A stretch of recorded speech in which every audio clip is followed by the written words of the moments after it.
तो आज का अपना टॉपिक है डिस्टोपिया। ठीक है। तो क्या है, कैसे है, इसके बारे में चर्चा करते हैं।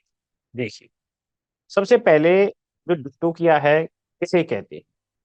पिछली क्लास में हमने प्रसव के बारे में बात कर ली थी, यानी पार्चुरेशन के बारे में हम बात कर चुके हैं।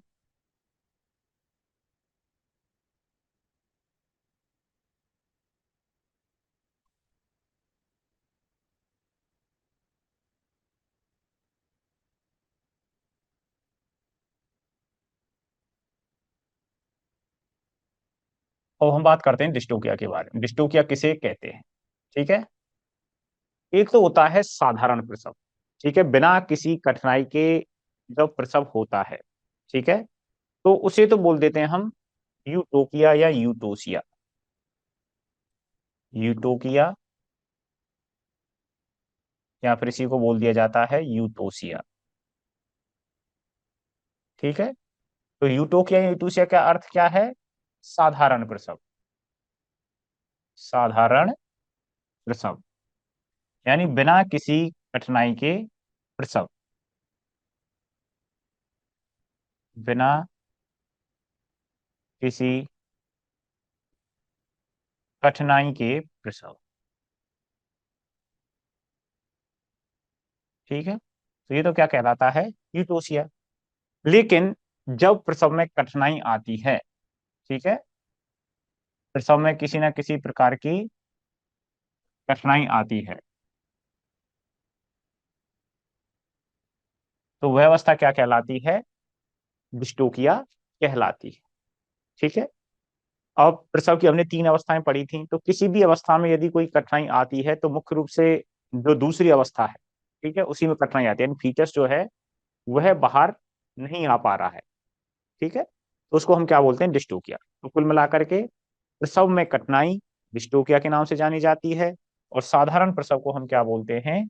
यूटोसिया या यूटोकिया कहते हैं। ठीक। ये तो बात हो गई अपनी किसके बारे में? डिस्टोपिया के बारे में। जो एक डेफिनेशन है वो अपनी क्लियर होती है। ठीक है। आसान प्रसव, बिना किसी कठिनाई के प्रसव यूटोकिया कहलाता है। तो प्रसव में कठिनाई क्या कहलाती है? डिस्टोकिया कहलाती है। अब बात करते हैं कि जो डिस्टोकिया है उसके कारण क्या क्या हो सकते हैं। ठीक है। तो उसको समझने से पहले, जो कारण है उसके बारे में बात करने से पहले, हमें तीन चीजों के बारे में जानकारी होना बहुत आवश्यक है। देखिए कौन कौन सी, जो कि भ्रूण से संबंधित होती हैं। जिनमें से पहली है प्रेजेंटेशन।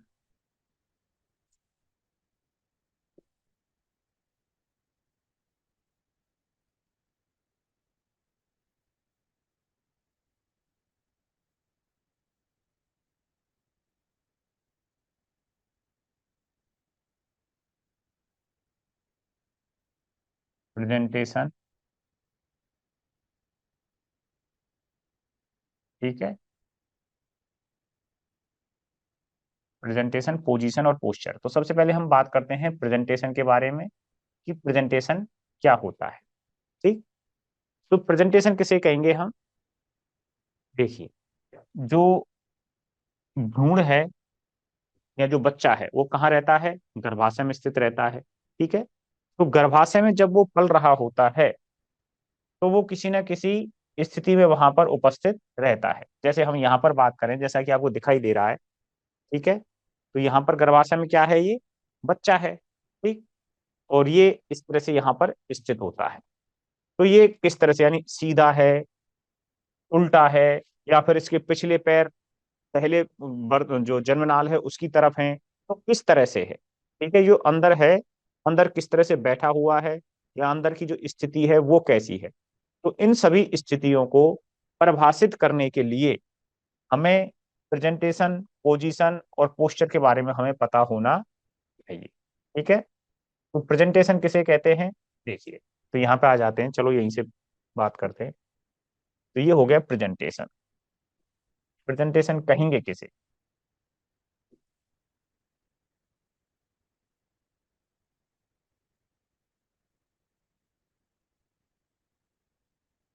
प्रेजेंटेशन कहते हैं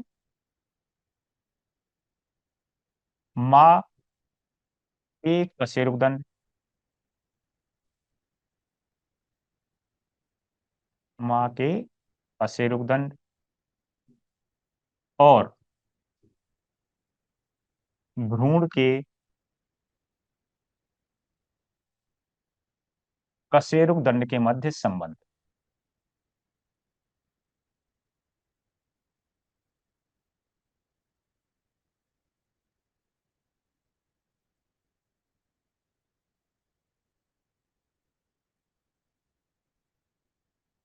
ठीक है, जो माँ का कशेरुकदंड है और भ्रूण का कशेरुकदंड है, ठीक है, तो उन दोनों के मध्य जो संबंध है वह क्या कहलाता है? प्रेजेंटेशन कहलाता है।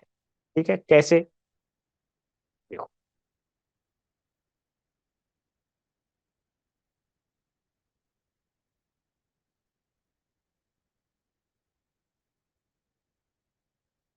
मान लो ये हो गया गर्भाशय हो गया। ठीक है, तो गर्भाशय है, तो यहाँ पर क्या होगा? इस तरह से, ये इसका कशेरुदंड है, इसका माँ का। ठीक है, यहाँ पर क्या है? ये कशेरुकाएं हैं, छोटी छोटी कशेरुकाओं ने मिलकर के क्या बनाया है? ये कशेरुदंड बनाया है। अब इसके अंदर बच्चा उपस्थित है, और बच्चे का मान लो कि ये क्या है? हेड हो गया। ठीक है, और ये क्या हो गया? उसकी पीठ वाला भाग हो गया। ठीक है, सपोज कर रहे हैं, तो इसका कशेरुदंड कहाँ होगा? इस तरह से होगा। ये क्या हो गया? भ्रूण का कशेरुदंड हो गया। अब माँ का कशेरुदंड और भ्रूण का कशेरुदंड दोनों कैसे हैं? एक दूसरे के समानांतर है। ठीक है, तो माँ के कशेरुदंड और भ्रूण के कशेरुदंड के मध्य का जो संबंध है, यानी उनकी स्थिति किस तरह की है, उन दोनों के बीच कोण कितना है, एक दूसरे के समानांतर हैं, प्रति समानांतर हैं, ठीक है, या लंबवत हैं, किस तरह से है, तो यही संबंध क्या कहलाता है? प्रेजेंटेशन कहलाता है। किस किस के बीच संबंध है? माँ के कशेरुदंड और भ्रूण के कशेरुदंड के मध्य का जो संबंध है वह क्या कहलाता है? प्रेजेंटेशन कहलाता है। ठीक है, तो ये चीज तो समझ में आ गई कि भाई यहाँ पर जो प्रेजेंटेशन के अंदर जब बात की जाएगी तो वो कशेरुकदंड से संबंधित रहेगी। माँ के कशेरुकदंड और भ्रूण के कशेरुकदंड के बीच का जो संबंध है वह क्या कहलाएगा? प्रेजेंटेशन कहलाएगा। अब इनका संबंध किस प्रकार का है उसके आधार पर इस प्रेजेंटेशन को तीन भागों में बांटा गया है। ठीक है, कौन कौन से भाग हैं? पहला है लॉन्गिट्यूडिनल प्रेजेंटेशन। ठीक है, कौन सा है? Longitudinal presentation. दूसरा होता है ट्रांसवर्स,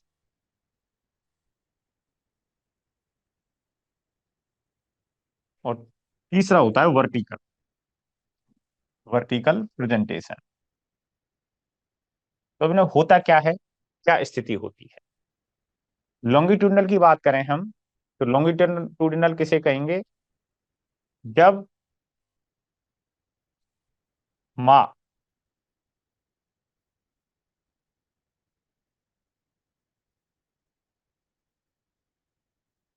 और भ्रूण का कशेरुकदंड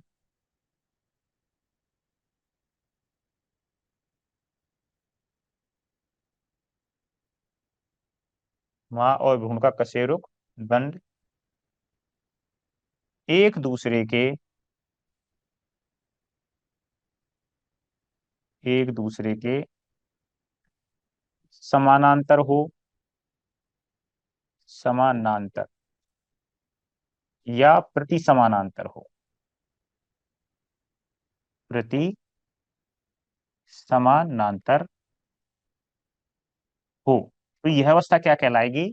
लॉन्गिट्यूडनल प्रकार का प्रेजेंटेशन कहलाएगी। अर्थात जिस तरह से हम बात कर रहे हैं कि जो माँ है और भ्रूण है, दोनों का कशेरुकदंड एक दूसरे के कैसा है? समानांतर। ठीक, तो वह क्या कहलाएगा? लॉन्गिट्यूडनल प्रकार का प्रेजेंटेशन कहलाएगा। जब कब कहलाएगा लॉन्गिट्यूडनल प्रकार का?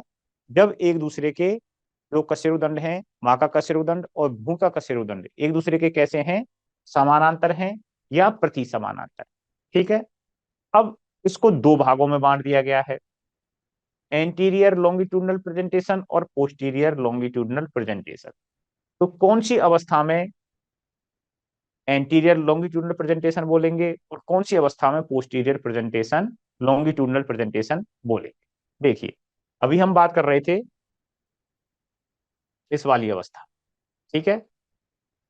तो यहां पर क्या है कि भाई जो भ्रूण है, ठीक है, इसकी बर्थ कैनाल, वो सॉरी, इसकी कशेरुदंड कौन सा हो गया? ये वाला भाग हो गया, ठीक। और माँ का कशेरुदंड कौन सा हो गया? ये हो गया। तो एक तरह से क्या है, ये सीधा ही है। एक दूसरे के कैसे हैं? क्योंकि ये सीधा इस तरह से ही है, तो ये कैसे हैं? एक दूसरे के समानांतर हैं, ठीक है। तो इसको हम इसके अंदर रखेंगे, लॉन्गिट्यूडनल प्रकार के प्रेजेंटेशन में रखेंगे। किसमें रखेंगे? लॉन्गिट्यूडनल प्रकार के प्रेजेंटेशन में। अब ऐसा भी तो हो सकता था कि इस बच्चे का मुंह इधर की तरफ होता, ठीक है, और इधर की तरफ क्या रहती? पूंछ रहती। तो उस स्थिति में भी क्या रहता? ये जो कशेरुक दंड है समानांतर ही रहता, ठीक है। तो समानांतर और प्रति समानांतर, ठीक है। लेकिन हम समानांतर प्रति समानांतर की जगह पर कौन सा शब्द यूज कर रहे हैं यहाँ पर? एंटीरियर और पोस्टीरियर। एंटीरियर प्रेजेंटेशन कब कहेंगे? जब मुंह का हेड वाला भाग, ठीक है, मुंह वाला भाग और अगले पैर बर्थ कैनाल में पहले प्रवेश करते हैं, ठीक है। भ्रूण की स्थिति कैसी हो कि उसका मुंह और पैर जन्मनाल की तरफ हो या सर्विक्स की ओर हो। तो उस अवस्था में जो प्रेजेंटेशन है वो क्या कहलाता है? एंटीरियर प्रेजेंटेशन कहलाता है, एंटीरियर लॉन्गिट्यूडिनल प्रेजेंटेशन कहलाता है। क्योंकि एंटीरियर यानी आगे वाला भाग कहाँ प्रवेश कर रहा है? बर्थ कैनाल में पहले प्रवेश करता है। और जब भ्रूण का पिछला हिस्सा, पूंछ वाला भाग यानी पूंछ और पिछले पैर बर्थ कैनाल में पहले प्रवेश करते हैं, तब यह प्रेजेंटेशन, क्योंकि पोस्टीरियर भाग पहले प्रवेश कर रहा है इसलिए इसको क्या बोल देते हैं? पोस्टीरियर वीडियो प्रेजेंटेशन कह देते इसी हैं। पे तभी तो हुई है। देखिए, तो एंटीरियर प्रेजेंटेशन कब कहेंगे? क्या हम आएंगे इसमें? और एक इसका माइक खुल गया। पता ही नहीं।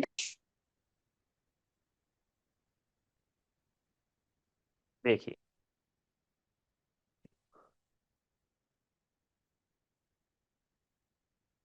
एंटीरियर लॉन्गिट्यूडनल प्रेजेंटेशन कब कहेंगे? जब भ्रूण के मुंह व अग्रपाद जन्म नाल में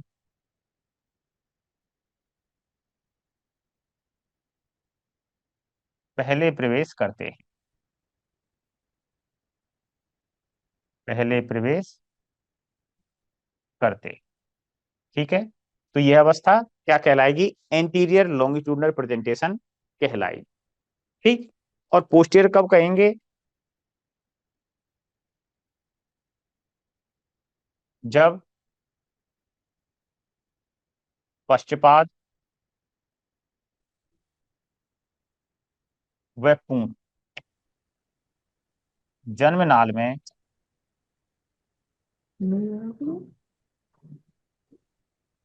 पहले प्रवेश करते हैं, पहले प्रवेश करते, ठीक है। तो ये क्या हो गया अपने प्रेजेंटेशन के बारे में? जो कौन सा प्रेजेंटेशन है? लॉन्गिट्यूडनल प्रकार का। लॉन्गिट्यूडनल कब है? जब माँ और भ्रूण का जो कशेरुदंड है वो कैसा है? एक दूसरे के समानांतर है, ठीक है। और समानांतर है तो समानांतर में दो तरह की स्थिति बनती है। कौन कौन सी?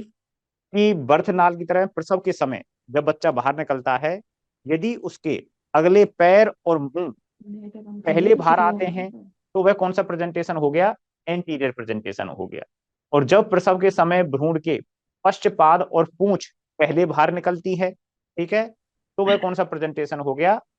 लॉन्गिट्यूडनल में कौन सा प्रेजेंटेशन हो गया? पोस्टीरियर लॉन्गिट्यूडनल प्रेजेंटेशन होता है, ठीक है। तो पहली बात, प्रेजेंटेशन प्रेजेंटेशन तीन प्रकार के होते हैं: लॉन्गिट्यूडनल, ट्रांसवर्स और वर्टिकल। ठीक। अब पहला बात कर रहे हैं हम लॉन्गिट्यूडनल।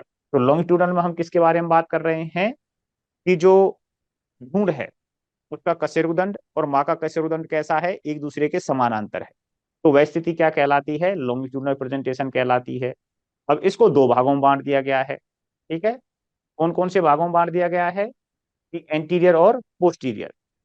तो प्रसव के समय जब अग्रपाद बाहर और मुंह पहले बाहर आते हैं तो उसे एंटीरियर प्रेजेंटेशन बोल देते हैं, और पश्चपाद और पूंछ पहले बाहर आते हैं तो उसे पोस्टीरियर लॉन्गिट्यूडनल प्रेजेंटेशन बोल दिया। अब आते हैं दूसरे प्रकार के प्रेजेंटेशन। प्रेजेंटेशन का मतलब हमें इतना तो पता ही है कि कशेरुदंड के बीच का संबंध है। ठीक है। किस किसके कशेरुदंड के बीच का संबंध है, माँ के और भ्रूण के कशेरुदंड के बीच का संबंध। ठीक। तो अब यहाँ पर दूसरा है ट्रांसवर्स।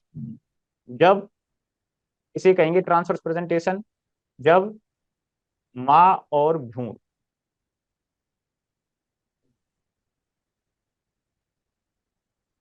के कशेरुदंड के मध्य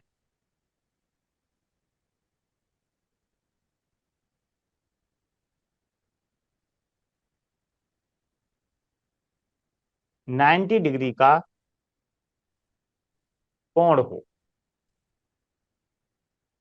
ठीक है। अर्थात वे कैसे हों, एक दूसरे के लंबवत हों। यानी माँ का जो कशेरुदंड है वो इस तरह से है और भ्रूण कैसा है, आड़ा। ठीक। अब आड़े से क्या मतलब है, आड़े से मतलब ये है कि जन्मनाल की ओर। ठीक है। प्रसव के समय जन्म जब हम हाथ दे करके देखते हैं, सर्विक्स में हाथ दे करके देखते हैं तो हमें क्या चीज महसूस होगी पहले, यदि भ्रूण की हमें पीठ महसूस होती है, यानी भ्रूण आड़ा पड़ा हुआ है और आड़े की स्थिति में कैसा है कि हमें पीठ महसूस हो रही है पहले। उसकी क्या है, बर्थ कैनाल की तरफ पीठ है। तो पीठ को क्या बोलते हैं हम, डोर्सल भाग बोलते हैं। तो उसको हम बोल देंगे dorsal presentation, dorsal transverse presentation. और जब हमें उसकी चारों टांगे महसूस होती हैं तो हम उसे बोल देंगे वेंट्रल ट्रांसवर्स प्रेजेंटेशन। ठीक है।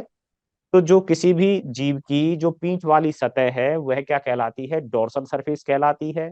और पेट वाली या जमीन वाली जो सतह है वह क्या कहलाती है, वेंट्रल सतह या वेंट्रल सरफेस कहलाती है। तो प्रसव के समय जब हम बर्थ कैनाल के द्वारा हाथ देते हैं या बर्थ कैनाल के जन्म के समय जो भ्रूण है उसकी पीठ किधर की ओर है, बर्थ कैनाल की ओर है। ठीक है। तो उसे हम क्या बोलेंगे, डोर्सल ट्रांसवर्स प्रेजेंटेशन कहेंगे। और जब प्रसव के समय उसके चारों पैर कहां पर हैं, बर्थ कैनाल की ओर हैं, तो उसे क्या बोलेंगे हम, वेंट्रल ट्रांसवर्स प्रेजेंटेशन कहेंगे। ठीक है। तो ये बात हो गई अपनी कौन सी प्रेजेंटेशन के बारे में, ट्रांसवर्स प्रेजेंटेशन के बारे में। और तीसरा है वर्टिकल, जिसको बोलते हैं हम लंबवत। सामान्यतः भ्रूण इस स्थिति में उपस्थित नहीं रह सकता, तो हम ये बोल सकते हैं यह स्थिति अनुपस्थित होती है। ठीक है, या नहीं पाई जाती है। ये तो बात हो गई अपनी किसके बारे में, प्रेजेंटेशन के बारे में। बीच बीच में हल्ला कर रहे मेरे की सुननी। अब देखिए एक बार और इसके बारे में बात कर लेते हैं। तो हमने बात की प्रेजेंटेशन की। प्रेजेंटेशन किसे कह रहे हैं हम, माँ व भ्रूण के कशेरुदंड के मध्य संबंध।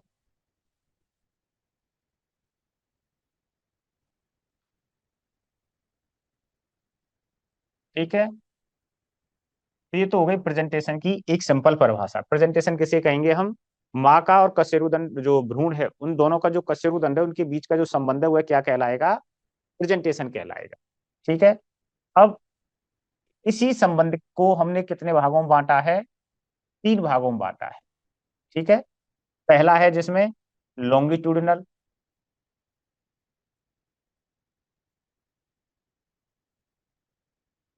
लॉन्गिट्यूडिनल किसे कहेंगे, जब माँ व भ्रूण का कशेरुदंड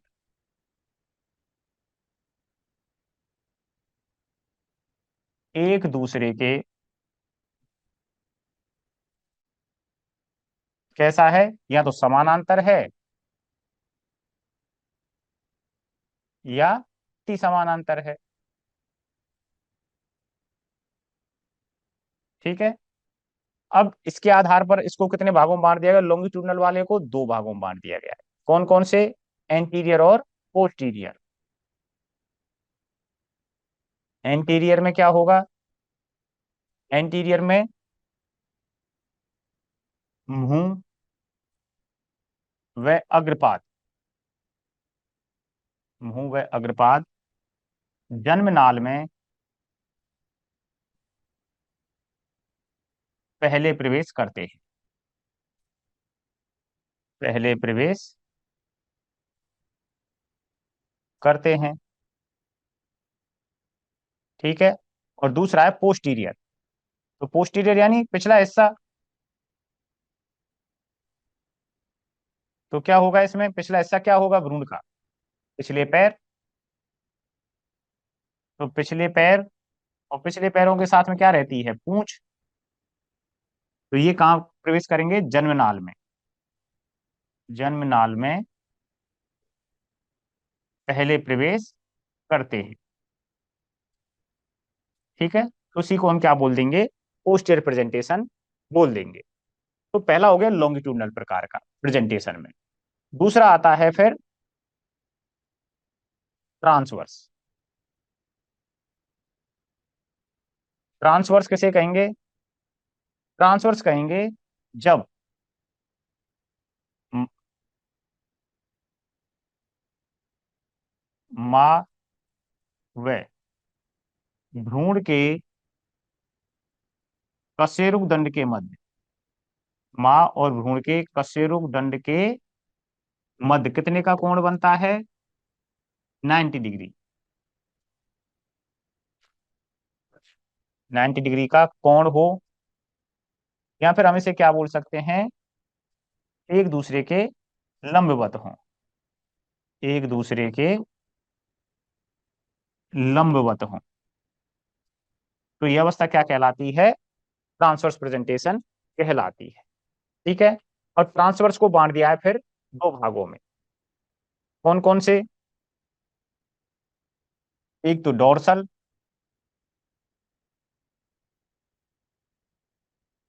और दूसरी हो गई वेंट्रल। डोर्सल भाग किसे कहते हैं, पीठ वाले भाग को। तो कब कहेंगे डोर्सल प्रेजेंटेशन, जब, यानी प्रसव के समय, जब पीठ वाला भाग,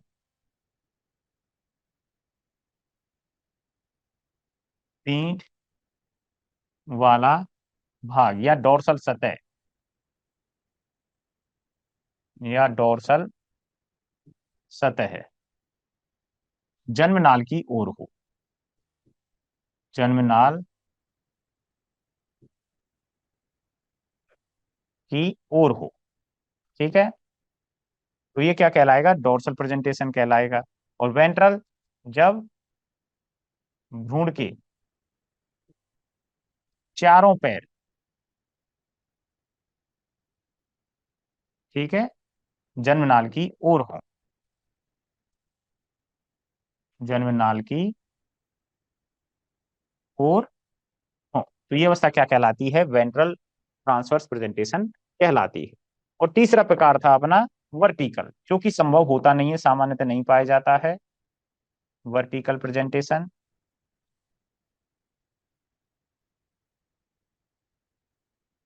अनुपस्थित। ठीक है। तो ये बात हमने की थी जो प्रेजेंटेशन है उसके बारे में। ठीक है। देखिए, प्रेजेंटेशन तीन प्रकार का है, लॉन्गिट्यूडनल, ट्रांसवर्स और वर्टिकल। लॉन्गिट्यूडनल दो प्रकार का, एंटीरियर और पोस्टीरियर। ट्रांसवर्स दो प्रकार का, डोर्सल और वेंट्रल। और वर्टिकल सामान्यतः नहीं पाया जाता है। ठीक। तो अब देखिए दूसरी चीज क्या होती है, प्रेजेंटेशन के बाद दूसरी चीज होती है पोजीशन, यानी आसन। ये क्या होती है, इसे कहेंगे आसन।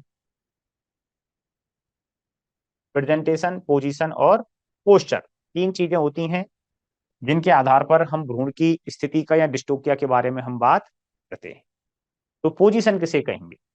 प्रेजेंटेशन के बारे में तो हमने बात कर ली कि माँ के कशेरुदंड और भ्रूण के कशेरुदंड के मध्य का संबंध क्या कहलाता है? प्रेजेंटेशन कहलाता है। तो पोजीशन की हम बात करें तो पोजीशन किसे कहेंगे? भ्रूण के कशेरुदंड का, भ्रूण के कशेरुक दंड का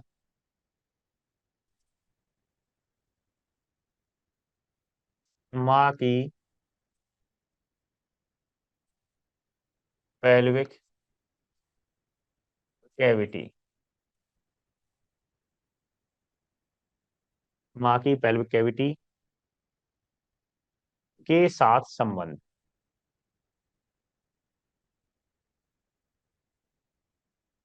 ठीक है, तो यहां पर दो चीजें आ रही हैं,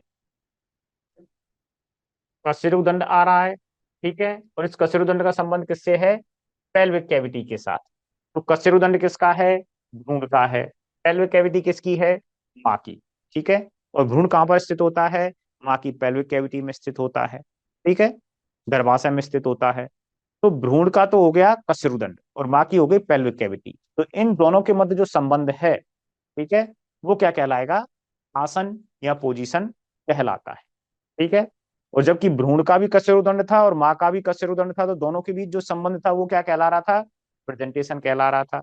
अब भ्रूण का तो कशेरुदंड है और माँ की क्या हो गई? Pelvic cavity. पेल्विक कैविटी एक तरह से मान लो कि रूम है, वो कमरा है। ठीक है, तो उसकी क्या क्या चीज रहेंगी? उसकी एक फर्श रहेगी, उसकी दीवारें रहेंगी और उसकी छत रहेगी।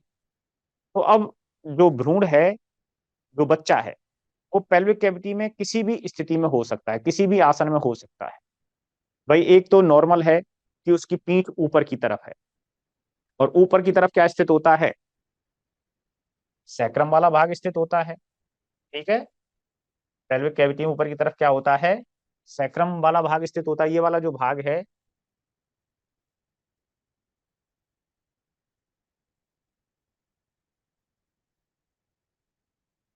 ये वाला भाग क्या है?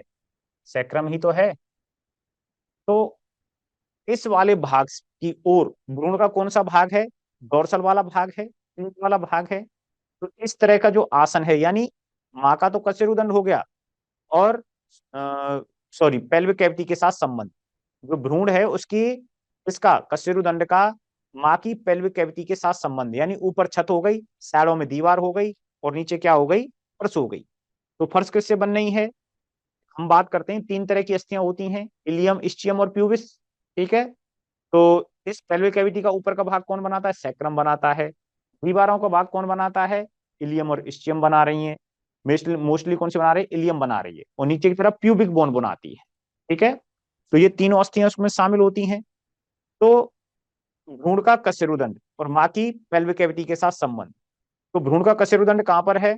ऊपर की ओर है। किससे संबंध है इसका? सैक्रम के साथ। इस तरह की जो आसन है वो क्या कहलाता है? डोर्सो सैक्रल कहलाता है। डोर्सो सैक्रल, क्योंकि भ्रूण का तो डोर्सल भाग हो गया, और सैक्रम किसका है? माँ का है। ठीक है, तो भ्रूण के कशेरुक दंड का माँ की पेल्विक कैविटी के साथ संबंध, पहला संबंध कैसा हो गया? Dorso sacral. इस तरह से और किस तरह का संबंध बन सकता है कि मान लो भ्रूण इस तरह से पूरा उल्टा हो गया, अब सैक्रम की तरफ क्या हो गई? इसकी टांगे हो गई। पीठ कहाँ आ गई इसकी? नीचे। और नीचे की जो फर्श है पेल्विक कैविटी की, उसको कौन बना रहा है? प्यूबिक बोन बना रही है। ठीक है, तो इसको क्या बोल देते हैं हम? Dorso pubic. कौन सी स्थिति बोल देते हैं इसको? डोर्सो, यानी डोर्सल भाग है भ्रूण का, और नीचे की तरफ क्या है? प्यूबिक अस्थियां हैं, प्यूबिस अस्थियां हैं। तो इस तरह का जो आसन है उसको बोल देते हैं हम डोर्सो प्यूबिक।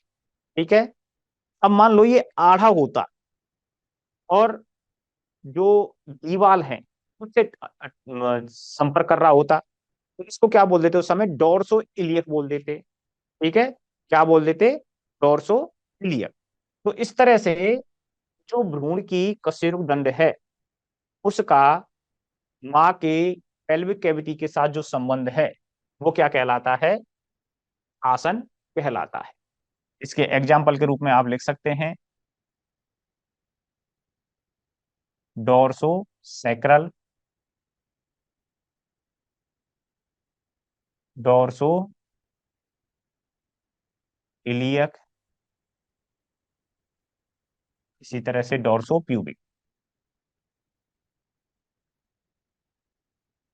तो ये क्या होते हैं, कुछ संबंध होते हैं, इस तरह से हम क्लासिफाई कर सकते हैं। तीसरा है पोस्चर। पोस्चर किसे कहेंगे? पोस्चर कहेंगे जो भ्रूण है, भ्रूण के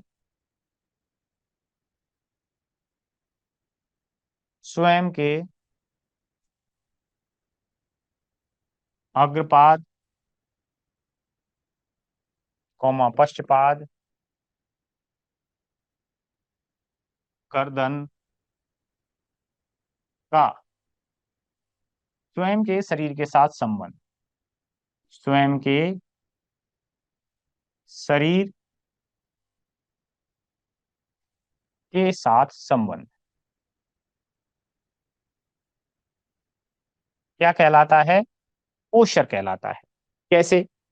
भाई हम बात कर रहे हैं कि इसमें भ्रूण का हाथ पैर उसके खुद के ही हाथ पांव में और खुद के शरीर के साथ किस तरह से वो जुड़े हुए हैं, किस तरह से उनकी स्थिति है, तो उसको हम क्या बोलेंगे? पोस्चर कहेंगे। जैसे कि भाई जो भ्रूण है, अब हाथ पैर हैं उसके, कि भाई एक हाथ आगे है या दोनों हाथ आगे हैं, अग्रपाद आगे हैं, या दोनों अग्रपाद शरीर के नीचे दबे हुए हैं, ठीक है। तो उसके जो गर्दन है वो एक तरफ मुड़ी हुई है, लेफ्ट साइड में मुड़ी हुई है या राइट साइड में मुड़ी हुई है, पिछले पैर हैं, एक पैर पीछे की तरफ मुड़ा हुआ है, एक शरीर के नीचे है। तो इस तरह के जो अवस्थाएं होती हैं कि जो भ्रूण है या जो फीटस है, उसके खुद के शरीर के अंगों का स्वयं के शरीर के साथ जो संबंध है, वह क्या कहलाता है? पोस्चर कहलाता है। तो यहाँ पर हमने तीन टर्मों के बारे में बात की, ठीक है। प्रेजेंटेशन, प्रेजेंटेशन में क्या चीज आई थी अपनी? जो भ्रूण के कशेरुदंड का माँ के कशेरुदंड के साथ संबंध, ठीक है, दोनों में कशेरुदंड था। दूसरा है पोजीशन, इसमें जो भ्रूण का कशेरुदंड है उसका माँ की पेल्विक कैविटी के साथ संबंध है, उसको हम क्या बोलते हैं? पोजीशन बोलते हैं। पोस्चर, भ्रूण के विभिन्न अंगों का स्वयं के शरीर के साथ संबंध क्या कहलाता है? पोस्चर कहलाता है। तो तीन चीज हमने पढ़ी है, प्रेजेंटेशन, पोजीशन और पोस्चर, ठीक है। तो अब इसके बाद हम बात करते हैं, ये तो हो गई नॉर्मल चीज। अब इसके बाद अब बात करते हैं हम भ्रूण के जो डिस्टोकिया जो होता है, प्रसव में जो बाधा उत्पन्न होती है, उसके कारणों के बारे में, ठीक है।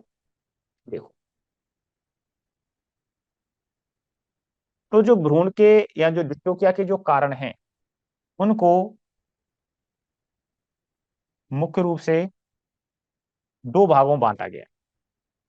कौन कौन से हैं? एक तो है मूल कारण और दूसरे हैं तात्कालिक कारण। मूल कारण कि जो मुख्य रूप से उपस्थित रहते हैं, ठीक है, यानी कहीं ना कहीं वो अपना रोल अदा करते हैं कि वो होंगे ही होंगे, ठीक है। यदि हम उन कमियों को छोड़ देंगे तो वो होंगे होंगे शुरुआत में ही, जो डिस्टोकिया के मूल कारण होते हैं। जैसे आनुवांशिक कारण, तो भाई इसका अपने पास कोई इलाज है ही नहीं।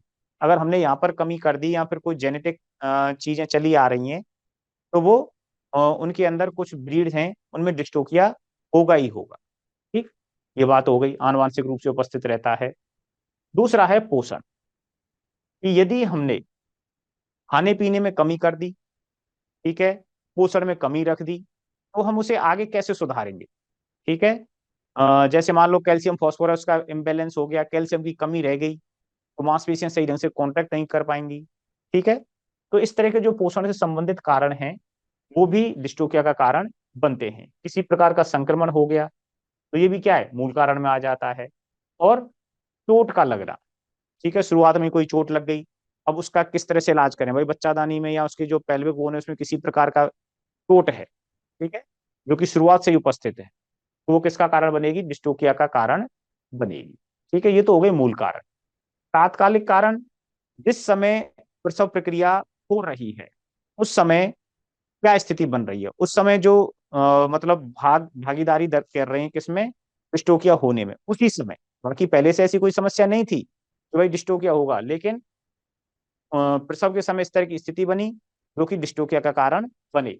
अब माँ के कारण ऐसी कौन कौन सी स्थिति बनती है प्रसव के समय जो डिस्टोकिया में कारण बनती है? जैसे पेल्विक अस्थि में फ्रैक्चर हो गया, पहले नॉर्मल थी, कोई दिक्कत नहीं थी, लेकिन पेल्विक अस्थि में फ्रैक्चर हुआ तो वो क्या बनी, उसी समय तात्कालिक कारण बन गया। किसका? डिस्टोकिया का। क्योंकि पूरी तरह से जो माँ है वो जोर नहीं लगा पाएगी, उसको पेन होगा, ठीक है, तो बच्चा बाहर नहीं आ पाएगा।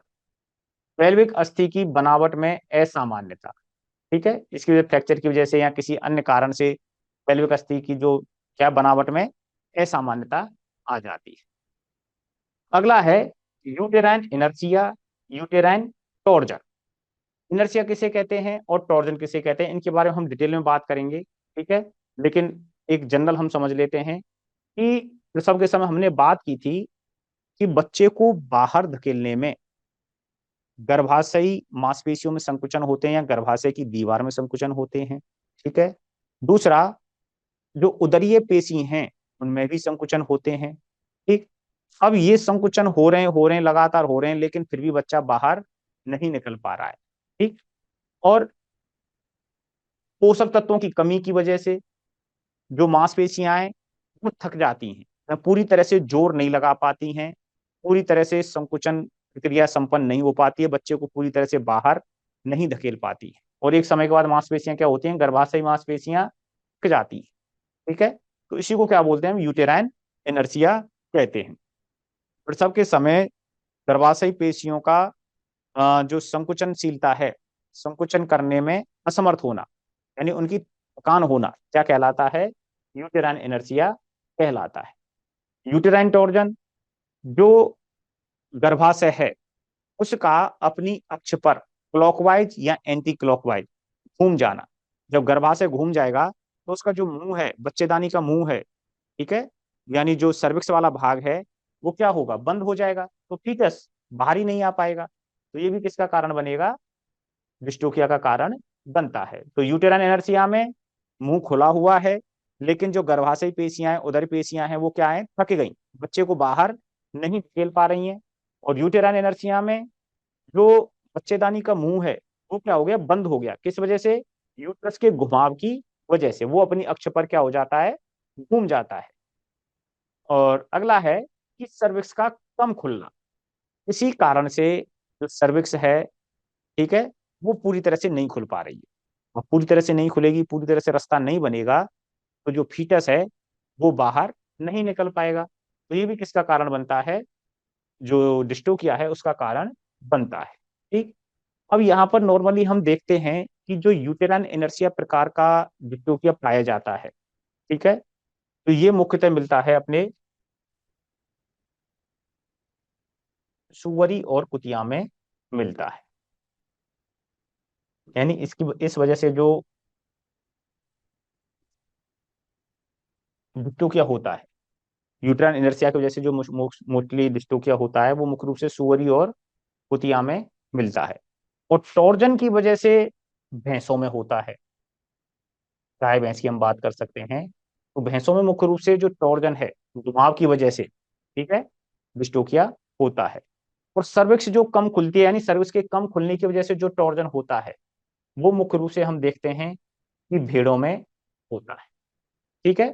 तो यूटेराइन इनर्शिया की वजह से सुअरी और कुतिया में हमें देखने को मिलता है कि भाई डिस्टोकिया का कारण बनता है यूटेराइन इनर्शिया। और यूटेराइन टॉर्जन भैंसों में हमें देखने को मिलता है। और सर्विक्स जो कम खुल रही है उसकी वजह से जो डिस्टोकिया होता है वो किस में मिलता है हमें, भेड़ों में, जिसको हम किस नाम से जानते हैं, रिंग वॉर्म के नाम से जानते हैं, ठीक है।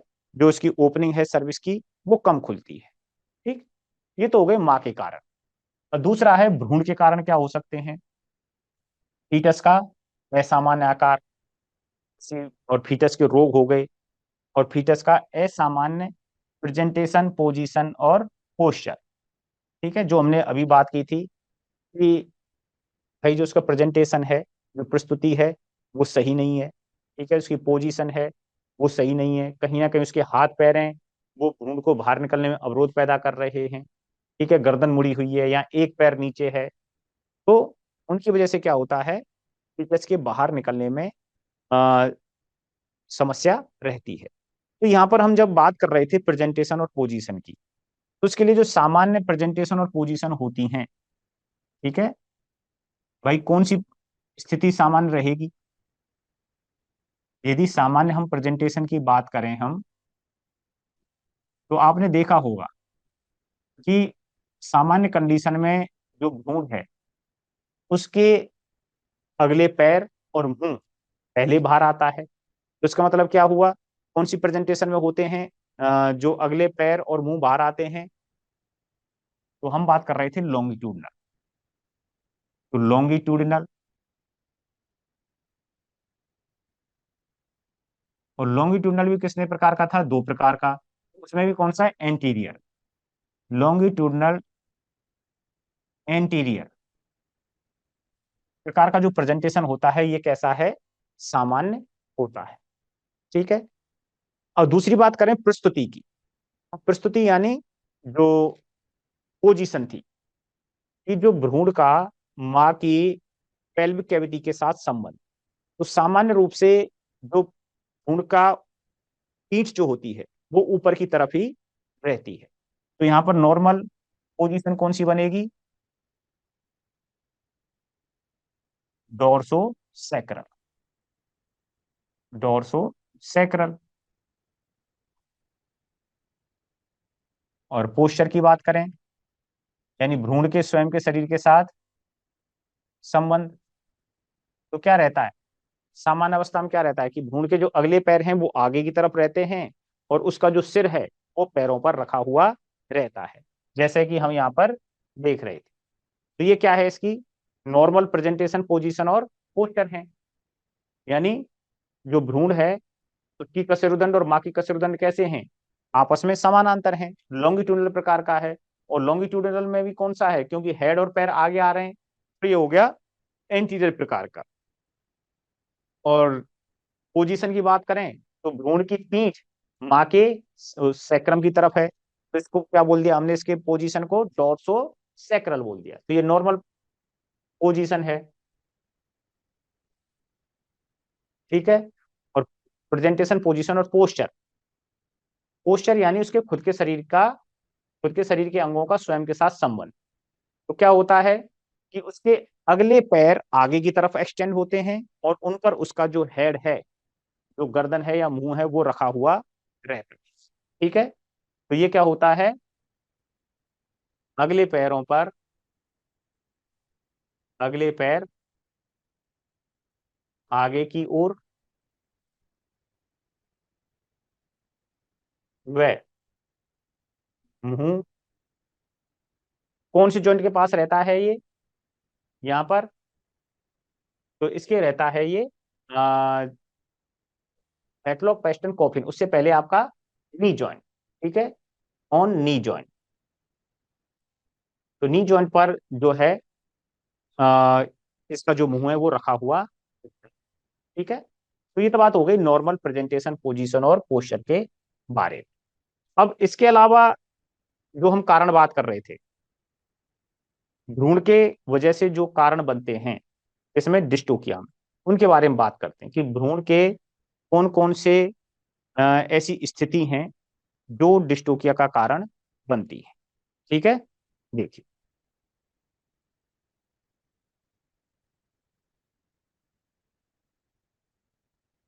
ऐसी कौन कौन सी स्थिति है भ्रूण की जो डिस्टोकिया में, देखिए देखो सबसे पहले है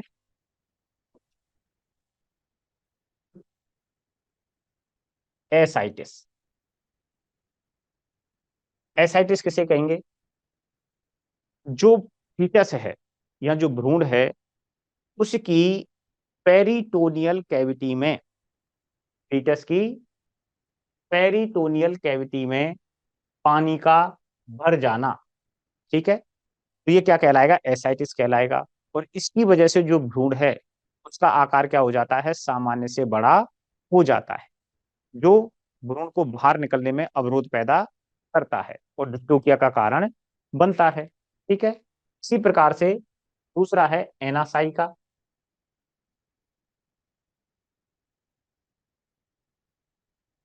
ये क्या है? देखो, त्वचा के नीचे द्रव का भर जाना। वहां तो कहाँ था, पेरिटोनियल कैविटी में, ठीक है, और यहाँ कहाँ पर है, त्वचा के नीचे। तो त्वचा के नीचे जब द्रव भर जाता है, पानी भर जाता है, तो वही सेम कारण बनता है कि जो फीटस है उसकी साइज बढ़ जाती है और प्रसव में अवरोध पैदा करता है और डिस्टोकिया का कारण बनता है। तीसरा पॉलीसाइकिया, तो इसमें क्या चीज आएगी, इसमें त्वचा के नीचे अत्यधिक वसा का जमाव। ठीक है, तो यहाँ पर क्या हो रहा है, वसा का जमाव हो रहा है। एसाइटिस और एनासाइका में पानी या द्रव भरता है। एसाइटिस में पेरिटोनियल कैविटी में भरता है और एनासाइका में त्वचा के नीचे पानी भरता है। और पॉलीसाइकिया में त्वचा के नीचे जो वसा है, फैट है, वह जम जाती है और वह फीटस के आकार को बड़ा कर देती है, जो कि डिस्टोकिया का कारण बनता है। एम्फाइसेमा ईयर से संबंधित है, ठीक है, तो इसमें क्या होगा, फीटस की मृत्यु हो गई अंदर ही, ठीक है, और उसके बाद जो उसका सब क्यूटेनियस स्थान है उसमें क्या भर जाती है, वायु भर जाती है। और वायु भरने के कारण जो फीटस है उसका आकार बढ़ जाता है। तो सेम चीज हो रही है कि फीटस का साइज इसमें सामान्य से बढ़ रहा है, चाहे वो एसाइटिस हो, चाहे एनासाइका हो, चाहे एम्फाइसेमा हो, चाहे पॉलीसाइकिया हो। ठीक? तो फीटस का आकार बढ़ता है, किस वजह से बढ़ता है, वो सब अलग अलग है। एसाइटिस में पेरिटोनियल कैविटी में पानी भरने की वजह से बढ़ता है, एनासाइका में त्वचा के नीचे पानी भर रहा है, पॉलीसाइकिया में त्वचा के नीचे वसा का जमाव हो रहा है, और एम्फाइसेमा में जो स्क्यूटिनस स्थान है, ठीक है, उसके नीचे क्या है, हवा कर रही है। हाइड्रोथोरेक्स, हाइड्रो मीन्स पानी, थोरेक्स माने थोरेसिक कैविटी, तो थोरेसिक कैविटी में पानी का भर जाना क्या कहलाता है, हाइड्रोथोरेक्स कहलाता है। सेम, फीटस का आकार बढ़ेगा और प्रसव का कारण बनेगा। हाइड्रोसिफेलस, हाइड्रो पानी, सिफेलस मीन्स सिर के लिए, तो फीटस और सिर कहां पर होता है, क्रेनियल कैविटी में होता है, ठीक है, जो हेड में क्या रहती है, क्रेनियल कैविटी। तो जो क्रेनियल कैविटी है उसमें पानी का भर जाना ही क्या कहलाता है, हाइड्रोसिफेलस कहलाता है। तो हाइड्रोथोरेक्स और हाइड्रोसिफेलस दोनों में ही क्या हो रहा है, हाइड्रोथोरेक्स में थोरेसिक कैविटी में पानी भर रहा है और हाइड्रोसिफेलस में जो क्रेनियल कैविटी है उसमें पानी भर रहा है। और किसका कारण बनता है, बड़ी साइज का, फीटस की साइज बढ़ जाती है और डिस्टोकिया का कारण बनता है। ठीक, अब देखो कुछ दो स्पेशल अपनी पोजीशन होती हैं, पोजीशन प्रेजेंटेशन, जिसमें पहली है डॉग सिटिंग पोजीशन।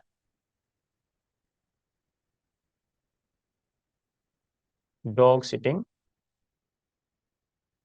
पोजीशन, जिस तरह से कुत्ता बैठता है ना, उस तरह की स्थिति में भ्रूण पाया जाता है, कहां पर, गर्भाशय के अंदर, ठीक है। तो उस समय पर डॉग सिटिंग पोजीशन के अंदर प्रेजेंटेशन क्या रहता है, पोजीशन क्या रहती है और पोस्चर क्या रहता है, तो ये हमें पता होना चाहिए। देखो प्रेजेंटेशन क्या रहेगी डॉग सिटिंग में, तो पहली चीज तो ये है कि प्रेजेंटेशन किसे कह रहे हैं हम, अभी काफी चीज पढ़ चुके हैं हम प्रेजेंटेशन के बारे में। प्रेजेंटेशन किसे कहते हैं कि माँ का कशेरुकदंड और भ्रूण का कशेरुकदंड दोनों के बीच जो संबंध है वह क्या कहलाएगा, प्रेजेंटेशन कहलाएगा, ठीक है। तो अब प्रेजेंटेशन क्या हो गया इसमें, एंटीरियर लॉन्गिट्यूडनल। एंटीरियर लॉन्गिट्यूडनल का मतलब, लॉन्गिट्यूडनल से तो समझ में आ रहा है कि दोनों के जो कशेरुकदंड है वो कैसे हैं, समानांतर हैं। और एंटीरियर, अब या तो लॉन्गिट्यूडनल में या तो सिर पहले आएगा जन्मनाल में, या पिछले पैर पहले आएंगे, ठीक है, या तो अगले पैर और सिर आएगा बर्थ कैनाल में पहले, या फिर पिछले पैर आएंगे। तो यदि एंटीरियर शब्द आ गया तो इसका मतलब क्या है कि अगले पैर आएंगे, अगले पैर आ गए और साथ में क्या आ गया यहाँ पर, मुंह भी आ गया, ठीक है। तो प्रेजेंटेशन तो क्या हो गया कि जो भ्रूण है उसके अगले पैर और मुंह कहाँ पर है, सर्विक्स की ओर है, और जो उसका पीठ वाला भाग है वो सैक्रम की तरफ, ठीक है।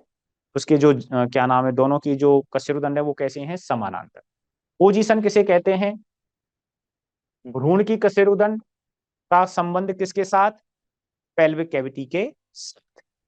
तो भ्रूण की जो कशेरुदंड है यानी पीठ है वो कहां पर है, सैक्रम की ओर है, तो इसलिए इसको क्या बोल देंगे, डोर्सो सैक्रल। क्या कह देंगे इसको, डोर्सो सैक्रल बोल देंगे। ठीक है, तो पोजीशन क्या हो गई डॉग सिटिंग पोजीशन में, डोर्सो सैक्रल। तीसरा है पोस्चर। पोस्चर किसे कहेंगे, यानी खुद के अंगों का, खुद के अग्रपाद, पश्चपाद और गर्दन का स्वयं के शरीर के साथ संबंध क्या कहलाता है, पोस्चर कहलाता है। तो पोस्चर क्या होता है, बाइलेटरल हिप फ्लेक्जन। इसका मतलब क्या है, इसको पहले तो इंग्लिश में लिख देते हैं, बाइलेटरल हिप फ्लेक्जन। इसका अर्थ होता है कि बाइलेटरल यानी दोनों ओर के, दोनों ओर के पिछले पैरों का, पिछले पैरों का कमर के पास से, कमर के पास से नीचे की ओर मुड़े होना। यानी जो फीटस है उसके जो पिछले पैर हैं वो कमर वाले हिस्से से, यानी जो उसके हिप हैं उस जगह से कहाँ मुड़े रहते हैं, शरीर के नीचे मुड़े हुए रहते हैं। तो इसको समझें कैसे। अब इस तरह से ये जो तीनों चीजें हैं इनको मिलाकर के किस तरह की पोजीशन बनती है, किस तरह की स्थिति बनती है। ठीक है, देखो ये हो गई अपनी डॉग सिटिंग पोजीशन। ठीक है, इसमें क्या है, सबसे पहले हमने बात की थी प्रेजेंटेशन की। प्रेजेंटेशन इसमें क्या था, हमने बात की थी प्रेजेंटेशन में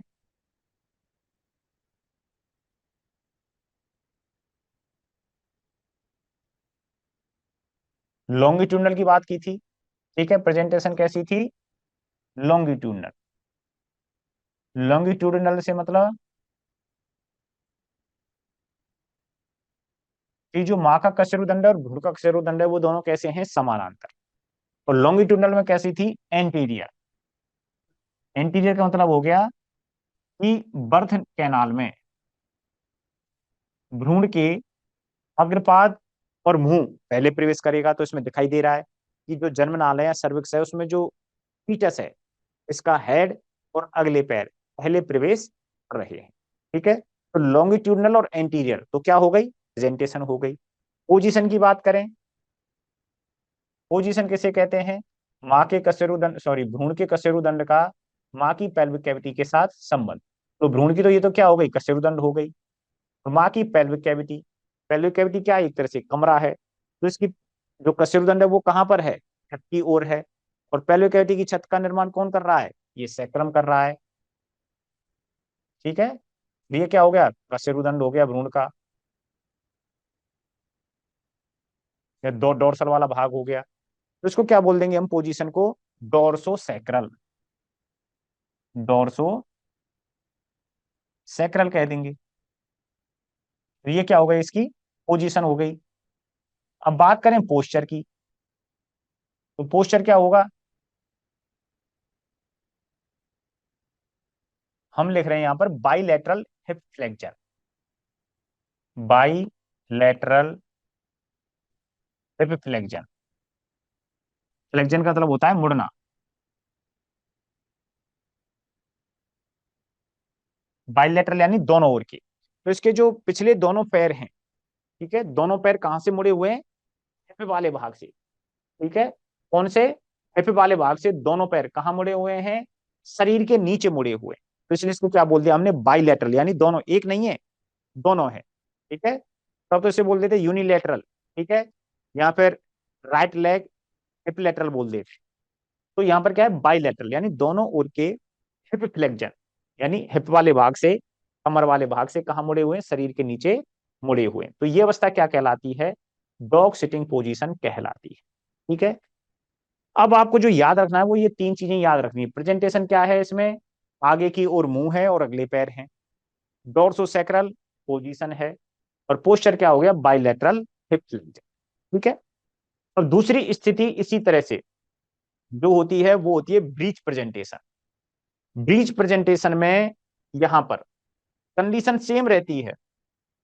आप देख पा रहे होंगे कि दोनों ही स्थितियों में कंडीशन सेम है, लेकिन वहां पर जो प्रेजेंटेशन है वो कौन सा है, लॉन्गिट्यूडनल एंटीरियर के बजाय कौन सा हो गया यहाँ पर, लॉन्गिट्यूडनल पोस्टीरियर। यानी यहाँ पर पिछला वाला भाग है वो जन्मनाल में पहले प्रवेश कर रहा है। और उसी प्रकार से यहाँ पर भी बाइलेटरल हिप फ्लेक्शन ही पाया जाता है। पिछले पैर हैं वो दोनों के दोनों कहाँ होते हैं, शरीर के नीचे दबे हुए रहते हैं। इसमें ब्रीच प्रेजेंटेशन में तो देखो, presentation posterior longitudinal, posterior longitudinal ही है यहाँ पर, एक सॉरी यहाँ पर एंटीरियर है और यहाँ पर क्या है, पोस्टीरियर है। यानी जो पिछला वाला हिस्सा है, जो पिछले पैर हैं वो पहले प्रवेश करते हैं, और जबकि वहां पर क्या है, अगले पैर और सिर पहले प्रवेश करता है, और यहाँ पर पिछले पैर पहले प्रवेश कर रहे हैं। पोजीशन दोनों में सेम है, डोर्सोसैक्रल, पोस्चर भी दोनों में सेम है, बाइलेटरल हिप फ्लेक्शन। जो अंतर है वो किसका है, केवल और केवल प्रेजेंटेशन का फर्क होता है, डॉग सिटिंग में और बीच प्रेजेंटेशन में। ठीक है, तो बाकी पोजीशन और पोस्चर सेम है। बस आप ये मान के चलें कि प्रेजेंटेशन में क्या है, एक में एंटीरियर है और एक में पोस्टीरियर है। ठीक है, तो ये होता है डॉग सिटिंग, पोजीशन और ब्रीच प्रेजेंटेशन। और इसके डायग्रामेटिकली समझें तो इस तरह से, तो यहाँ पर जब प्रसव के समय पहले क्या आएगा, अग्रपाद और हेड आएगा बाहर, और ब्रीच प्रेजेंटेशन में क्या आएगा, ऊंट और पिछले पैर, जो कि किसके नीचे मुड़े हुए हैं, शरीर के नीचे मुड़े हुए हैं, वो पहले बाहर आते हैं। ठीक, तो इस तरह से हमने बात की यहाँ पर मुख्य रूप से कि डिस्टोकिया किसे कहते हैं। ठीक है, और नॉर्मल अवस्था में डिस्टोकिया के बारे में बात करने से पहले हमने बात की थी प्रेजेंटेशन के बारे में, पोजीशन के बारे में, पोस्चर के बारे में। प्रेजेंटेशन अपना तीन प्रकार का होता है। ठीक है, एंटीरियर, सॉरी, लॉन्गिट्यूडनल, ट्रांसवर्स और वर्टिकल। लॉन्गिट्यूडनल दो प्रकार का है, एंटीरियर और पोस्टीरियर। ट्रांसवर्स दो प्रकार का है, डोर्सल और वेंट्रल। और वर्टिकल सामान्यतः अनुपस्थित होता है। ठीक है, पोजीशन किसे कह रहे थे, भ्रूण के कशेरुदंड का मां की पेल्विक कैविटी के साथ संबंध क्या कहला रहा था, पोजीशन कहला रहा था। भ्रूण के स्वयं के अग्रपाद हैं, पश्चपाद हैं या गर्दन है, ठीक है, उसका स्वयं के शरीर के साथ संबंध क्या कहला रहा था, पोस्चर कहला रहा। उसके बाद हमने बात की थी कि जो डिस्टोकिया है उसके कारण, मूल कारण और तात्कालिक कारण। तात्कालिक कारण या तो माँ की वजह से हैं या फीटस की वजह से हैं। ठीक है, तो माँ की वजह से जो है उसमें हमने मुख्य रूप से बात की यूटेराइन इनर्सिया, यूटेराइन टॉर्जन, ठीक है, रिंग वॉर्म यानी सर्विस का कम खुलना, पेल्विक स्टीम फ्रैक्चर या उसकी बनावट में असामान्य। और फीटस की वजह से उसके असामान्य प्रेजेंटेशन, पोजीशन और पोस्चर हो गए। और साथ में उससे संबंधित बीमारियों के बारे में हमने बात की थी।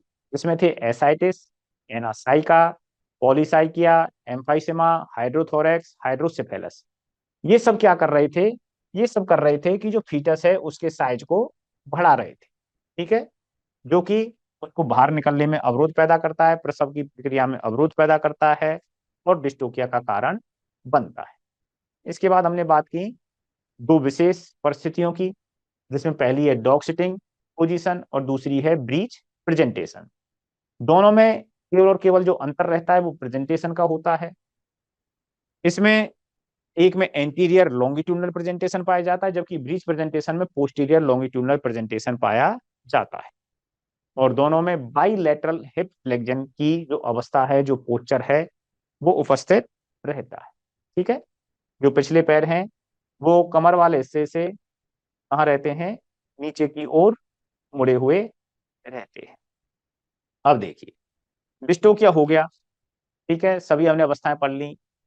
अब इसको सही करने के लिए या जो भ्रूण है उसको बाहर निकालने के लिए कुछ ना कुछ तो औजार हमें काम में लेने पड़ेंगे।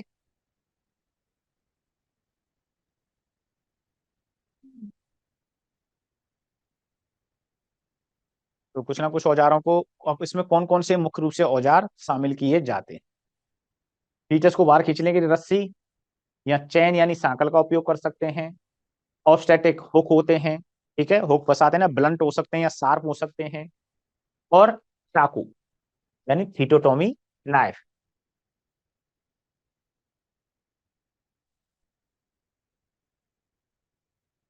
इनका भी उपयोग यहाँ पर किया जाता है, ठीक है।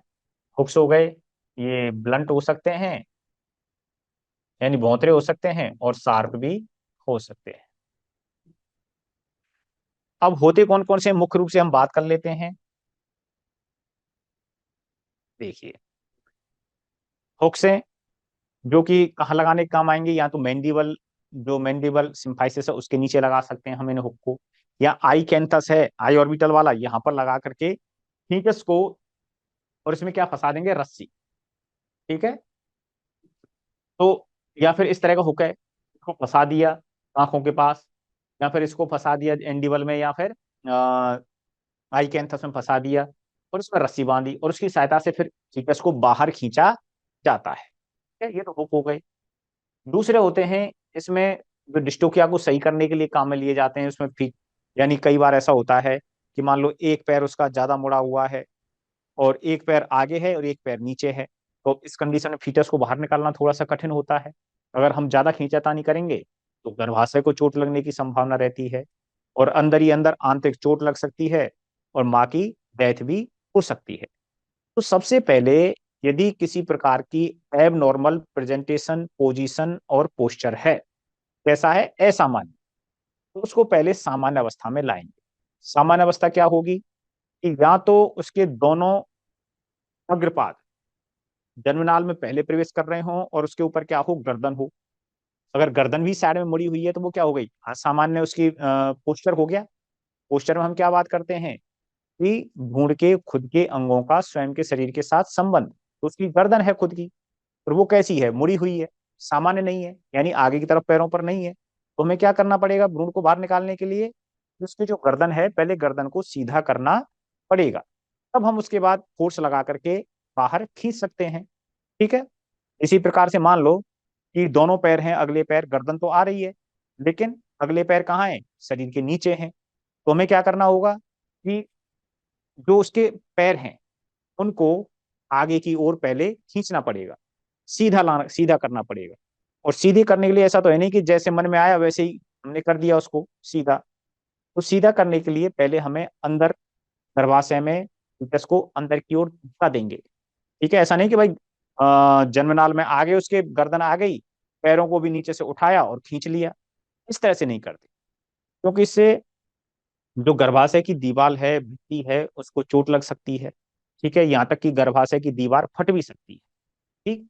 तो उसके लिए क्या करते हैं कि स्पेस बनाने के लिए, क्योंकि सर्विक्स में या जन्मनाल में इतनी जगह नहीं होती कि वहीं की वहीं हम उसके पैरों को खींच करके भाई ऊपर खींच लें और सीधे हो गए पैर, ठीक है। तो हम क्या करेंगे, जो गर्दन उसके जन्मनाल में सर्विक्स में आ रही है, पहले फीटस को अंदर की तरफ गर्भाशय में धक्का देंगे, ठीक है। उससे क्या है, हमें थोड़ा सा स्पेस मिल जाएगा। फिर हम गर्दन को पीछे की तरफ रखते हुए पहले पैरों को आगे ले, और उसके बाद गर्दन तो सीधी है ही, दोनों पैर आगे आ गए, तो हम फीटस को आसानी से बाहर निकाल सकते हैं। तो वही बात हम कर रहे हैं कि फीटस की जब असामान्य प्रेजेंटेशन और पोजीशन और पोस्चर होती हैं, तो पहले उनको क्या किया जाता है, सामान्य किया जाता है, ठीक है। फीटस आड़ा है, ठीक है, ट्रांसवर्स उसमें है प्रेजेंटेशन में, तो उसको किस में लेके आएंगे, लॉन्गिट्यूडनल में लेकर के आएंगे, चाहे वो एंटीरियर हो चाहे वो पोस्टीरियर हो, ठीक है। तो इन सबको ठीक करना, यानी प्रेजेंटेशन और पोजीशन और पोस्चर को सामान्य बनाना ही क्या कहलाता है, म्यूटेशन कहलाता है, ठीक है। तो हम यहाँ बात कर रहे हैं फीटस की असामान्य प्रेजेंटेशन,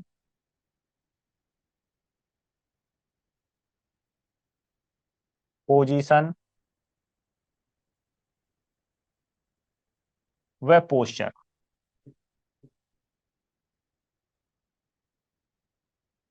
को ठीक करना।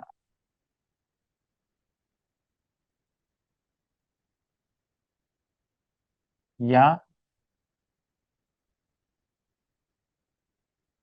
सामान्य अवस्था में लाना।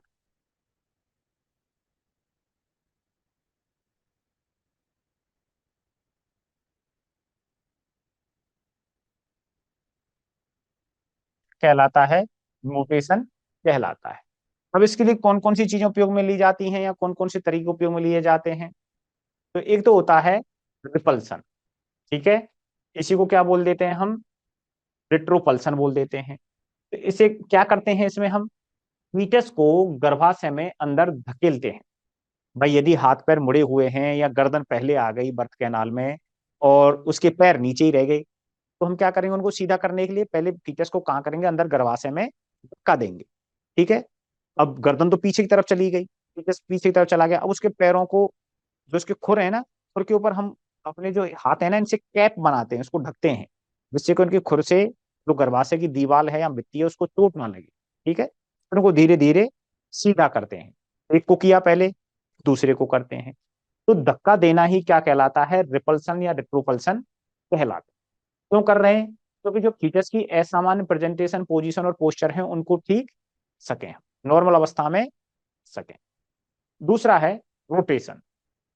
रोटेशन में क्या करते हैं हम, जो फीटस है ना, उसको लंब अक्ष पर घुमाकर उसकी सामान्य पोजीशन, यानी सामान्य पोजीशन क्या होती है, प्रेजेंटेशन पोजीशन के बारे में हमने बात की थी कि जो भ्रूण है उसके कशेरुदंड का माँ की पेल्विक कैविटी के साथ संबंध, ठीक है, क्या कहला रहा था, पोजीशन कहला रहा था। और सामान्य पोजीशन कौन सी थी, डोर्सोसैक्रल। तो डोर्सोसैक्रल पोजीशन में लाना क्या कहलाता है, घुमा घुमू करके रोटेशन कहलाता है। ठीक है, और तीसरा है वर्जन। वर्जन में क्या करते हैं कि फीटस को उसके ट्रांसवर्स अक्ष पर घुमाना। ठीक है, कि यदि आड़ा टेढ़ा है तो उसको क्या करेंगे, हम सीधा करेंगे। उसकी पीठ है या पैर हैं चारों, तो उसको हमने घुमाया तो वो क्या कहलाएगा, सामान्य अवस्था में लेकर के आए, तो वो क्या कहलाएगा, वर्जन कहलाएगा। तो ये क्या कर रहे हैं, विट्रो क्या में भ्रूण को बाहर निकालने से पहले उसको सामान्य प्रेजेंटेशन, पोजीशन और पोस्चर में लाते हैं, जिससे कि फीटस को आसानी से बाहर निकाला जा सके, माँ के गर्भाशय को या अंगों को बिना चोट पहुंचाए। ठीक है, तो ये बात हो गई। अब इसके बारे में जो औजार थे, हम औजारों के बारे में बात रह गई अपनी। ठीक है, तो ये है, ये क्या है, विट्रोपल्सन, यानी फीटस को अंदर की तरफ धक्का देने में काम आता है। ठीक है, और दूसरा ये हुक हो गया, ये ब्लंट भी हो सकता है, शार्प भी हो सकता है, फीटस को बाहर निकालने में काम आता है। ये होता है हाइगेशन फीटोटोम। ये क्या है, हाइगेशन फीटोटोम।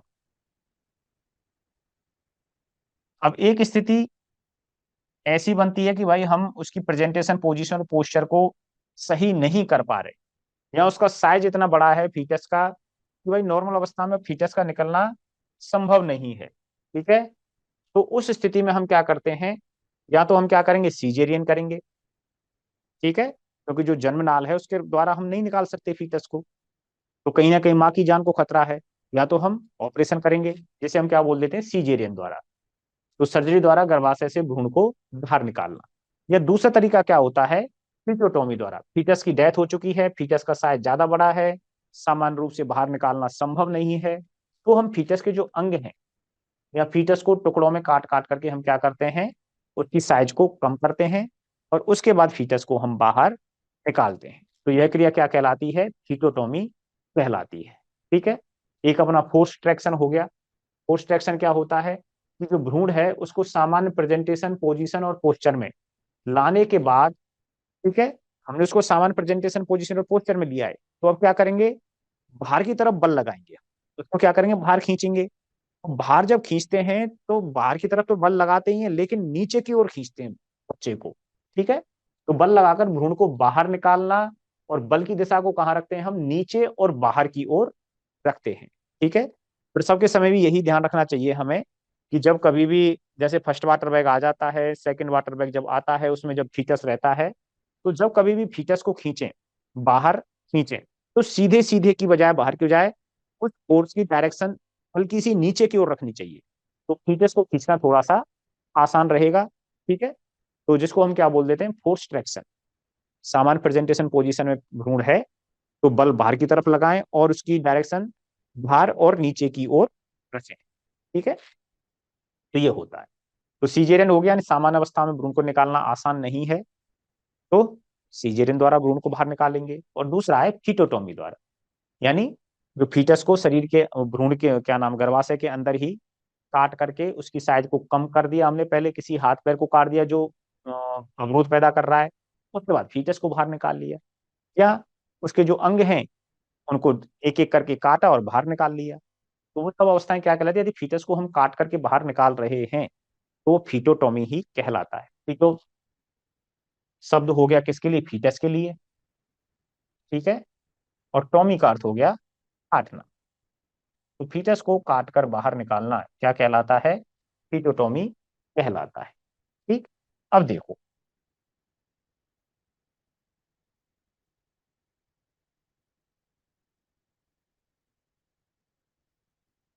फीटोटॉमी की बात कर रहे थे हम।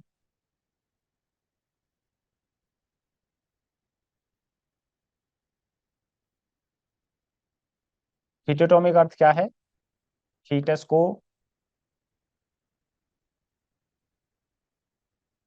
काट कर बाहर निकालना।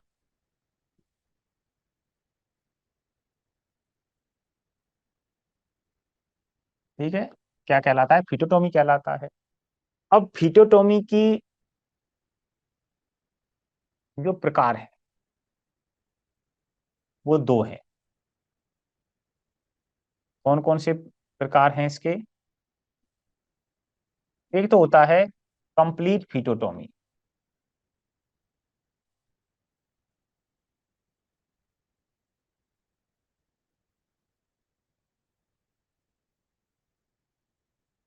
और दूसरा होता है इनकम्प्लीट फीटोटॉमी।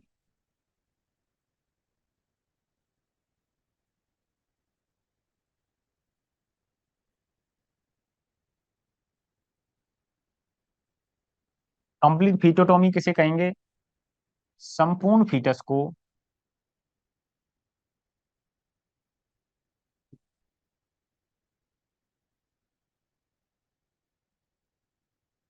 छोटे छोटे टुकड़ों में, छोटे छोटे टुकड़ों में काट कर बाहर निकालते, काट कर बाहर निकालते हैं। कि जो फीटस है ना भाई, उसका एक पहले एक पैर काट दिया, फिर दूसरा पैर काट दिया, फिर एक हाथ काट दिया, फिर गर्दन काट दी मरने के बाद, है ना? तो इसमें क्या कर रहे हैं? जो पूरे फीटस को हम काट रहे हैं, उसके छोटे छोटे टुकड़े करके हम क्या कर रहे हैं? बाहर निकाल रहे हैं, काट करके बाहर निकाल रहे हैं पूरे फीटस को। और जबकि अ, एक मिनट,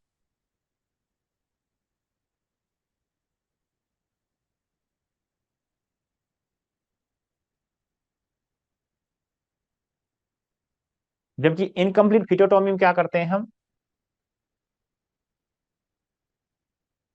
फीटस के इसी एक भाग को,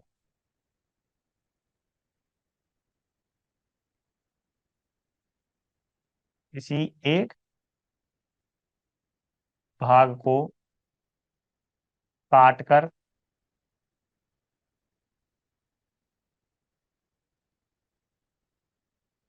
फीटस की साइज कम करके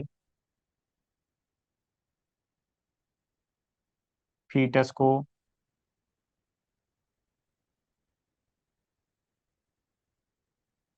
बाहर निकालते हैं। तो यहाँ पर क्या है? किसी एक भाग को इनकम्प्लीट में क्या करेंगे हम? कोई एक भाग हमने काट दिया, उससे फीटस की साइज कम हो गई, और फिर उसके बाद पूरे फीटस को बाहर निकाल लिया जाता है, उसे बोल देते हैं हम इनकम्प्लीट फीटोटॉमी। तो ये तो बात होगी किसके बारे में? प्रकार के बारे में। यानी फीटोटॉमी फीटस को बाहर काट करके बाहर निकाल रहे हैं। यदि पूरे फीटस को छोटे छोटे टुकड़ों में काटते हैं तो कंप्लीट फीटोटॉमी बोल देते हैं।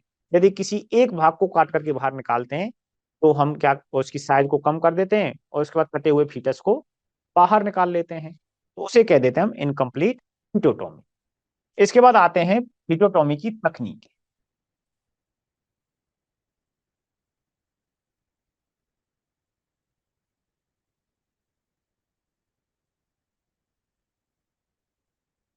तो फिटोटॉमी की तकनीक में दो प्रकार आते हैं। पहली आती है सबक्यूटेनियस,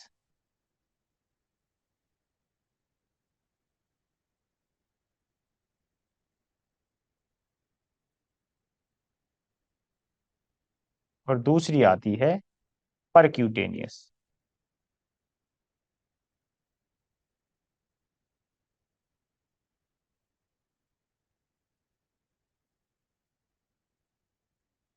ठीक है, सबक्यूटेनियस और परक्यूटेनियस। सबक्यूटेनियस में क्या करते हैं कि त्वचा व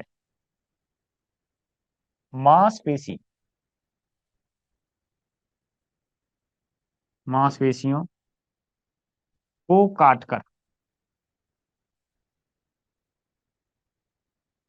फीटस की साइज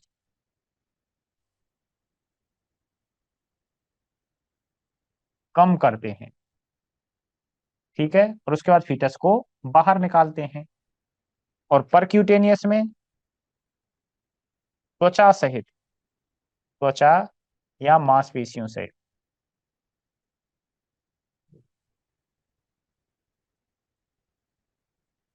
सहित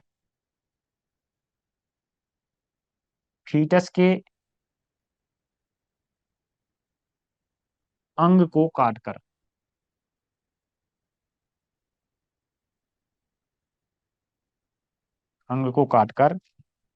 फीटस की साइज कम की जाती है। फीटस की साइज कम की जाती है। ठीक है, तो सबक्यूटेनियस और परक्यूटेनियस क्या हो गई? तो सबक्यूटेनियस में त्वचा और मांसपेशियों को हमने हटा दिया। ठीक है, जो बोन बच गई उससे क्या हो गया कि उसकी साइज कम हो गई। और परक्यूटेनियस में त्वचा और मांसपेशी सहित पूरे अंग को ही हम क्या कर देते हैं, काट करके अलग कर देते हैं, जिससे फीटस की साइज क्या हो जाती है, कम हो जाती है। और फिर हम फीटस को आसानी से बाहर निकाल सकते हैं। ठीक है, तो ये होती है फिटोटॉमी। तो इस तरह से अपनी डिस्टोकिया और फिटोटॉमी, ये दो टॉपिक यहाँ पर कंप्लीट होते हैं। ठीक है, तो अब यहाँ पर आपकी कोई समस्या है वो आप एक बार बोल सकते हैं।